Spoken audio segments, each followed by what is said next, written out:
साथियों नमस्कार, स्वागत है आप सभी का एक और शानदार इंफॉर्मेटिव वीडियो में। साथियों, आज के इस वीडियो में हम आपको भारत सरकार की एक ऐसी स्कीम की जानकारी देने वाले हैं जिसमें आपको मार्कशीट पर 25 लाख रुपए तक का लोन प्राप्त हो सकता है। जी हां, अगर आप 8वीं पास हैं या फिर आप 10वीं पास हैं या फिर 12वीं पास हैं तो आपको यहां पर 25 लाख रुपए तक का लोन मिल सकता है। और दोस्तों, इस स्कीम की सबसे अच्छी बात यह है कि इसमें आपको 35% सब्सिडी भी मिल जाती है। जी हाँ दोस्तों, अगर आप 25 लाख रुपए का लोन प्राप्त करते हैं तो उसमें आपको 35% सब्सिडी मिल जाती है। 35% सब्सिडी की बात करें तो 25 लाख का 8,75,000 रुपए आपको छूट के रूप में मिल जाता है और 16,25,000 रुपए ही आपको रिपेमेंट करने होते हैं, यानी वापस बैंक को देने होते हैं। तो दोस्तों, बहुत अच्छी स्कीम है। अगर आप 8वीं पास हैं या फिर 10वीं पास हैं या फिर 12वीं पास हैं, आपके पास में 8वीं पास की मार्कशीट है या फिर 10वीं पास की मार्कशीट है या फिर आपके पास 12वीं पास की मार्कशीट है, तो आप 25 लाख रुपए तक का लोन भारत सरकार की इस योजना से प्राप्त कर सकते हैं। इस योजना के विषय में आज हम आपको डिटेल से जानकारी देने वाले हैं। अगर आप गांव में रहकर के बेरोजगार हैं, आपको कोई नौकरी नहीं मिली है, लेकिन अगर आप 8th पास हैं या फिर 10th पास हैं या 12th पास हैं, आपके पास में पास की मार्कशीट है, तो आप उसी पर ही बैंक से लोन प्राप्त कर सकते हैं। 15 दिन के अंदर आपको ये लोन मिल जाता है और 7 वर्षों का इसका रिपेमेंट टाइम होता है। जी हाँ, आपको जो लोन मिलता है उसे आपको अगले 7 वर्षों में आप चाहें तो मंथली इंस्टॉलमेंट में जमा कर सकते हैं या हाफ ईयरली इंस्टॉलमेंट में आप इसे जमा कर सकते हैं। बहुत ही कम ब्याज दर पर आपको यह लोन दिया जाता है। दोस्तों, हम आपको बताना चाहते हैं कि यह लोन 2 तरह का होता है। अगर आप यानी 2 तरह से इसमें 2 कंडीशन होती हैं। अगर आप कोई व्यवसाय शुरू करना चाहते हैं, उसके लिए लोन प्राप्त कर रहे हैं, तो इसमें आपको अधिकतम 10 लाख रुपए तक का लोन मिल जाता है। वहीं अगर आप कोई यूनिट लगाना चाहते हैं, कोई नई इकाई स्थापित करना चाहते हैं, तो उस दशा में आपको 25 लाख रुपए तक का लोन मिल जाता है। अब दोस्तों, इकाई लगाने की अगर हम बात करें कि आप किस तरह से इकाई, कौन सी इकाई होती हैं, तो जैसे कि आप आरओ वाटर का प्लांट लगा सकते हैं। इसके साथ ही साथ आप कोई आटा चक्की, उसके साथ में सरसों पिराई का भी लगा सकते हैं। उसके साथ में आप धान की दराई का भी मशीन लगा सकते हैं। इस तरह की अगर आप कोई मशीनें लगाते हैं या फिर आप गांव में रह करके कोई नमकीन वगैरह बनाने की कोई मशीनें लगाते हैं, उसमें आप 2-4 लोगों को काम देते हैं। इसके साथ ही साथ आप गांव में बहुत सारी ऐसी चीजें होती हैं।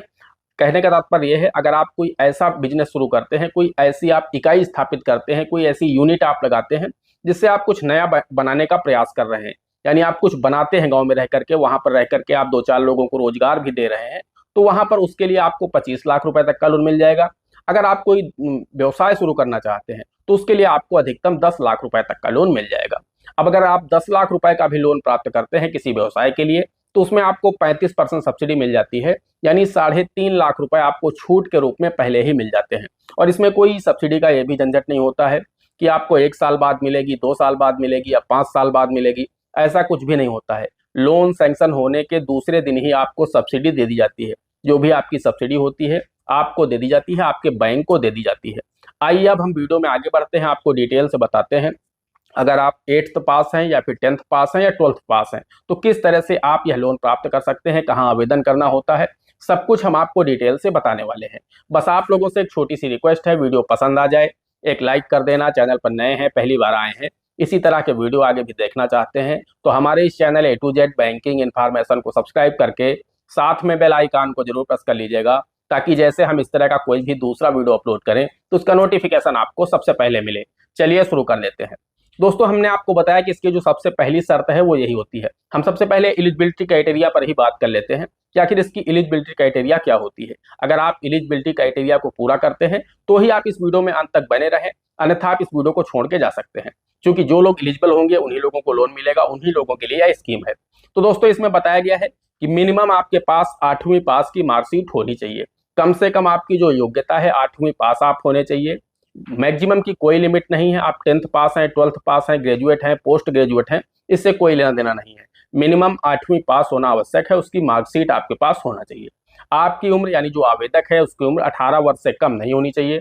भारत का वो नागरिक होना चाहिए। उसका सिविल स्कोर 700 प्लस होना चाहिए, यानी उसका जो सिविल स्कोर है वो 700 से नीचे नहीं होना चाहिए। किसी भी बैंक का वो डिफाल्टर नहीं होना चाहिए। बस दोस्तों, यही शर्तें होती हैं। अगर इन शर्तों को आप पूरा करते हैं तो आप इस स्कीम के लिए, इस लोन के लिए पात्र हैं। अगर इस लोन स्कीम की हम बात करें तो इसका नाम है PMEGP, यानी प्रधानमंत्री रोजगार सृजन कार्यक्रम। दोस्तों, इस स्कीम से देश में करोड़ों लोग लोन लेकर के अपने जीवन में खुशहाली ला चुके हैं। आप भी यहाँ पर आवेदन करके PMEGP स्कीम से सब्सिडी वाला लोन प्राप्त करके आप बहुत ही आसानी से अपना कोई भी व्यवसाय शुरू करके आप भी अपने जीवन में खुशहाली ला सकते हैं। आइए अब हम बात कर लेते हैं सबसे पहले सब्सिडी की, कि किन लोगों को कितनी सब्सिडी मिल सकती है। तो दोस्तों हम आपको बताना चाहते हैं, अगर आप शहरी क्षेत्र से हैं, हाँ अच्छी बात यह है कि ये पूरे देश में स्कीम चलाई जा रही है, ऐसा नहीं कि किसी विशेष राज्य के लिए है। आप देश के किसी भी कोने से हैं, आप PMEGP से लोन प्राप्त कर सकते हैं। और इसका कहने का वर्ग मतलब यह है कि आप किसी भी वर्ग से हो या देश के किसी भी कोने से हो, ऐसा नहीं कि किसी स्पेशल वर्ग के लिए चलाई जा रही या किसी स्पेशल राज्य के लिए चलाई जा रही, पूरे देश में चलाई जा रही है और सभी वर्गों के लिए चलाई जा रही। हाँ, सब्सिडी का क्राइटेरिया थोड़ा अलग है, वो हम आपको बता देते हैं। अब मान के चलिए अगर आप शहरी क्षेत्र से हैं तो ये शहरी क्षेत्र के लिए भी है और ग्रामीण क्षेत्र के लिए भी है। आप दोनों में से किसी भी जगह से हैं, आवेदन करके लोन प्राप्त कर सकते हैं। अब दोस्तों अगर आप मान लीजिए शहरी क्षेत्र से हैं और इसके साथ ही साथ आप पुरुष हैं, उसके साथ ही साथ आप अगर जनरल कैटेगरी से हैं, तो फिर आपको सब्सिडी मात्र 15% ही मिल पाएगी। लेकिन इसके साथ में अगर आप ग्रामीण क्षेत्र से हैं लेकिन आप जनरल कैंडिडेट हैं और पुरुष हैं, तो आपको 25% सब्सिडी मिल जाएगी। लेकिन अगर आप स्पेशल कैटेगरी से हैं, यानी SC ST OBC कैटेगरी से हैं, तो आप चाहे ग्रामीण क्षेत्र से हो या फिर शहरी क्षेत्र से हो, आपको 35% सब्सिडी मिल जाएगी। वहीं अगर जो आवेदक है वो महिला है, चाहे वो किसी भी वर्ग से हो, सामान्य है या फिर स्पेशल कैटेगरी से है, उसको 35% सब्सिडी मिल जाएगी। तो अगर आप यहाँ पर जनरल कैटेगरी से हैं, तो आप कोशिश करिए कि आपके घर में जो भी महिला हैं उनके नाम से आवेदन करिए, तो आपको यहाँ पर 35% सब्सिडी का लाभ मिल जाएगा। अब हम दोस्तों मार्जिन मनी की बात कर लेते हैं।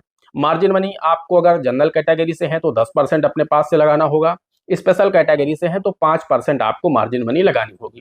यानी अगर आपका 10 लाख रुपए का प्रोजेक्ट है तो उसमें से 9 लाख रुपए बैंक को आपको लोन करेगा और 1 लाख आपको अपने पास से लगाना होगा। स्पेशल कैटेगरी वालों को 9.5 लाख रुपए बैंक लोन कर देगा, 50,000 अपने पास से उस प्रोजेक्ट में लगाना होगा। अब दोस्तों हम बात कर लेते हैं सब्सिडी मिलती कैसी है। तो दोस्तों हम आपको बताना चाहते हैं, जैसे ही आपका जो बैंक है वो लोन आपका सैंक्शन करता है, बैंक आपको सैंक्शन लेटर दे देता है, उसे ले जा करके आपको अपने जिला उद्योग केंद्र में देना होता है। उसके नेक्स्ट डे जिला उद्योग केंद्र आपकी सब्सिडी जारी कर देता है, वो सब्सिडी आपके बैंक में भेज देता है जिस बैंक से आपका लोन होता है, और वहां पर आपकी सब्सिडी बैंक आपके खाते में न डाल करके बैंक आपका एक TDR अकाउंट खोल देता है। उस TDR अकाउंट में आपकी सब्सिडी डाल दी जाती है।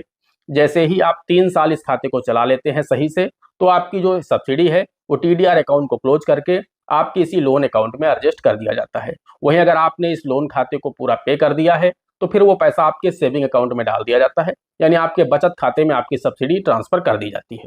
अब दोस्तों हम बात कर लेते हैं इसका आप आवेदन कैसे कर सकते हैं, किस तरह से आपको लोन मिलेगा, आवेदन करने की प्रक्रिया क्या है, कौन कौन से डॉक्यूमेंट लगते हैं। तो दोस्तों सबसे पहले तो हम डॉक्यूमेंट जान लेते हैं, किसमें डॉक्यूमेंट कौन कौन से लगते हैं। डॉक्यूमेंट दोस्तों इसमें कम से कम मैंने आपको बताया मिनिमम 8वीं पास की आपके पास मार्कशीट होनी चाहिए। 10th की है 12th की है चलेगा, लेकिन मिनिमम 8वीं पास की मार्कशीट होनी चाहिए। उसके साथ ही साथ आपका एक सेविंग अकाउंट किसी नेशनलाइज बैंक में होना चाहिए। आपके क्षेत्र में जो भी राष्ट्रीयकृत बैंक है उसमें आपका सेविंग अकाउंट होना चाहिए। हाँ, अगर ग्रामीण क्षेत्र में है आपका, मतलब आपका जो अकाउंट है अगर ग्रामीण बैंक में है, जो रूरल बैंक्स हैं RRB है, अगर उसमें अकाउंट है तो उनकी लिमिट इतनी ज़्यादा नहीं होती है, वो आपको इतना अधिक लोन नहीं दे पाएंगे। वो मैक्सिमम 10 लाख रुपए तक का ही लोन आपको दे पाएंगे। तो अगर आपको 10 लाख रुपए तक के लोन की रिक्वायरमेंट है तो आप ग्रामीण बैंक की पासबुक की फोटोकॉपी लगा सकते हैं। लेकिन अगर आपको 15 लाख, 20 लाख, 25 लाख रुपए की लोन की रिक्वायरमेंट है तो फिर आपको अपने क्षेत्र में जो भी राष्ट्रीयकृत बैंक हो उसकी पासबुक की फोटोकॉपी साथ में लगाना है। इसके साथ ही साथ आपके आधार कार्ड होना चाहिए, आपका पैन कार्ड होना चाहिए, आधार कार्ड में एक एक्टिव मोबाइल नंबर लिंक होना चाहिए, और इसके साथ जो सबसे महत्वपूर्ण दस्तावेज होता है वो होता है प्रोजेक्ट रिपोर्ट, कि आप जो प्रोजेक्ट शुरू करने जा रहे हैं उसको आपको एक रिपोर्ट बनानी होती है। इसमें मशीन का कुल कितना खर्चा आएगा, उसके बाद लेबर कितना लगेगा, टोटल कुल मिलाकर के उसमें लिखा होता है कच्चा माल कितना लगेगा, जब आप उसे बना करके तैयार करेंगे तो मार्केट में उसका ट्रांसपोर्टेशन कैसे होगा, बिक्री कैसे होगी, शुद्ध मुनाफा कितना आएगा, लागत कितनी आएगी, ये सब कुछ आपकी प्रोजेक्ट रिपोर्ट में लिखा होता है। तो आप कोशिश करिए अपनी प्रोजेक्ट रिपोर्ट किसी CA से बनवाइए। उनका जो भी शुल्क होता है 2-4 हज़ार रुपए, 1,000 रुपए आप उन्हें दीजिए, और उसके बाद वो आपकी प्रोजेक्ट रिपोर्ट अच्छी सी बना देंगे।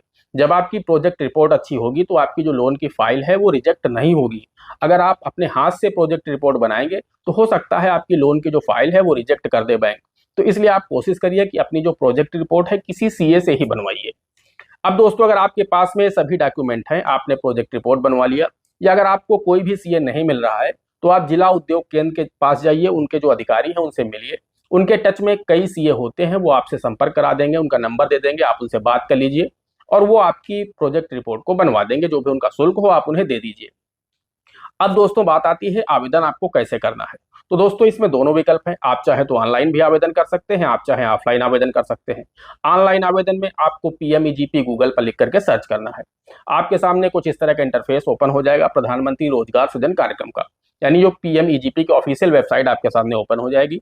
यहाँ पर आप देखेंगे एप्लीकेशन न्यू यूनिट का नीचे दिख रहा है, इस पर आप क्लिक करेंगे तो आपके सामने कुछ इस तरह का पेज ओपन हो जाएगा। अब यहाँ पर आपको इस फॉर्म को फिल करना है। साधारण सी डिटेल है, नाम पता, ये सारी डिटेल्स आपको फिल करनी है। और साइड में, इसके साइड में ये भी दिखाया जा रहा है कि आपको इस किस ऑप्शन में क्या भरना है और कैसे भरना है। ये डिटेल आप फिल कर दीजिए। उसके बाद आपका फॉर्म सबमिट हो जाएगा। सबमिट होते ही जो जिला उद्योग बोर्ड है वहां से कोई अधिकारी आकर के वेरिफिकेशन करेगा और उसके बाद आपकी जो फाइल होगी वो संबंधित बैंक को भेज दिया जाएगा। जिस भी बैंक की आप पासबुक की फोटोकॉपी लगाएंगे उस बैंक को आपकी फाइल भेज दी जाएगी। अब ऑफलाइन तरीका मुझे बेहतर लगता है। ऑफलाइन तरीका है, हर जिले में जिला उद्योग केंद्र है, तो आप अपने जिले के जिला उद्योग केंद्र चले जाइए, सभी डॉक्यूमेंट साथ में ले जाइए। वहां पर आप अपनी फाइल बना करके वहां पर सबमिट कर दीजिए। 15 दिन के अंदर वेरिफिकेशन हो करके आपकी जो फाइल है आपके संबंधित बैंक को भेज दिया जाएगा। बैंक के अधिकारी आपके गांव, आपके घर आकर के इंस्पेक्शन करेंगे, देखेंगे आप कहाँ पर कौन सा व्यवसाय शुरू करने जा रहे हैं, कौन सी आप यूनिट लगाने जा रहे हैं, आपने जो भी प्रोजेक्ट रिपोर्ट में लिखा है वो काम आप करने जा रहे हैं या फिर नहीं करने जा रहे हैं, करेंगे तो कहाँ पर करेंगे, आपका व्यवसाय चलेगा नहीं चलेगा, इन सारी स्थितियों की वो जांच करेंगे। और उसके बाद वापस जाकर के अगर सब कुछ सही है तो आपको बैंक बुलाएंगे, बैंक में आपकी पीएमईजीपी की फाइल तैयार कर देंगे। जो मार्जिन मनी 5 या 10% है वो आपको अपने सेविंग अकाउंट में पहले डालना होगा। उसके बाद जैसे ही आपकी लोन की फाइल स्वीकृत हो जाएगी वो लोन खाते से पैसा निकाल करके आपके सेविंग अकाउंट में डाल देंगे। और उसके बाद जैसे ही पैसा आपके सेविंग में आ जाएगा बैंक आपको एक सैंक्शन लेटर दे देगा। लोन सैंक्शन लेटर ले जा करके आपको फिर से जिला उद्योग केंद्र जाना है। वहां पर आप जाएंगे तो वहां पर आपको अपना सैंक्शन लेटर देना है। उसके बाद वो नेक्स्ट डे आपकी जो सब्सिडी होगी आपके बैंक को ट्रांसफर कर देंगे।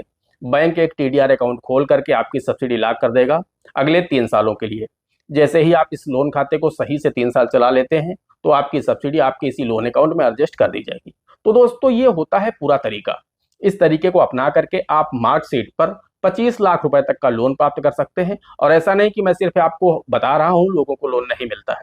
बहुत सारे लोग हैं, करोड़ों लोग हैं इस देश में जिन्होंने पीएमईजीपी स्कीम से लोन प्राप्त करके अपने जीवन में खुशहाली ला चुके हैं, अपना कोई ना कोई व्यवसाय शुरू कर चुके हैं, कोई यूनिट लगा चुके हैं, कुछ ऐसा बना रहे हैं, कुछ ऐसा निर्माण कर रहे हैं जिससे गांव में लोगों को भी रोजगार मिल रहा है और उनके भी जीवन में खुशहाली आ चुकी है। तो दोस्तों आप लोग भी अगर 8th पास हैं या 10th पास हैं या 12th पास हैं तो आप कोशिश करिए पीएमईजीपी स्कीम से लोन प्राप्त करिए और कोई भी व्यवसाय शुरू करिए। दोस्तों आशा करते हैं आपको वीडियो पसंद आया होगा। अगर वीडियो पसंद आया है तो एक लाइक कर देना। चैनल पर नए हैं, पहली बार आए हैं, इसी तरह के वीडियो आगे भी देखना चाहते हैं तो हमारे इस channel A to Z banking information को सब्सक्राइब करके साथ में बेल आइकन को जरूर प्रेस कर लीजिएगा, ताकि जैसे हम इस तरह का कोई भी दूसरा वीडियो अपलोड करें तो उसका नोटिफिकेशन आपको सबसे पहले मिले। दोस्तों आज के वीडियो में इतना ही, मिलते हैं अगले वीडियो में किसी अगले इंटरेस्टिंग टॉपिक के साथ। तब तक के लिए जय हिंद, जय भारत।